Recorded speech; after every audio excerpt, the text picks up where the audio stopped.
earns, the nation earns. When a woman rise, the humanity rise. Ladies and gentlemen, a very good morning to all of you. I am Akhil Verma, the student of PG Diploma in Women's Studies, and today I am here to present my views on the topic, When Women Rise, India Rises. As Dr. B.R. Ambedkar once said, that I measure the progress of a community by the degree of progress of its women. And this reminds us about the role of women in development of a nation. And in a country like India, which has almost half the population as women, this thing becomes even more important. My friends, the Viksit Bharat cannot walk on one leg.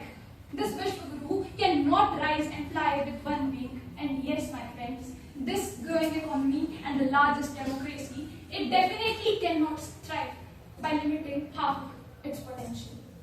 From homes to villages, from kitchens to cockpits, and from classrooms to courtrooms, women of India have always been silent pillars of this country. And yes, this sacred land of philosophy, equality, and opportunity, it has always showed great examples of women philosophers. For example, Gandhi, Lopamudra, Apala, Maitreyi, to name a few. And the same story continues till today. We can see the rise of women rewriting national history. From very critical missions in the defense sector, that is in Operation Sindhu, in the space sector, operations like Chandrayaan and Mangalyaan, to the health crisis like COVID, and also at the global front representing India as the diplomats and also in UN peacekeeping missions. Women have never shied away from taking the lead. And now, facing the very harsh reality, I would be very honest to say that women in India, they rise despite the system and not because of it. They have to fight the oppression, the heinous crimes that act against them. And also, my dear friends, women do not lack talent, rather they lack an equal level playing field as their male counterparts.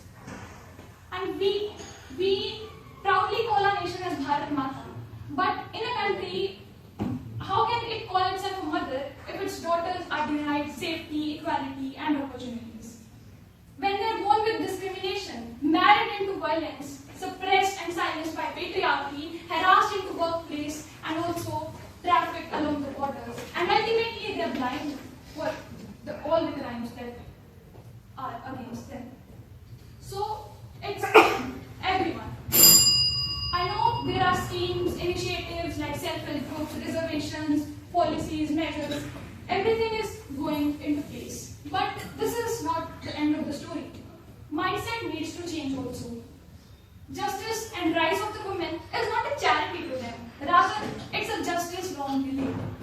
And yes, the things would change when families, they would start treating their daughters with the same confidence as the sons. When the institutions would start providing equal and safe spaces for the women, and ultimately when we as the individuals, we would acknowledge the social reality and all the biases that are in the society, even if these are very uncomfortable truths. And so, at last, I would say that empowering women and rising women, this is not about making women stronger, because they already are strong. Rather, it's about changing the way how one perceives their strength. So, at last, when women rise, India rises with them.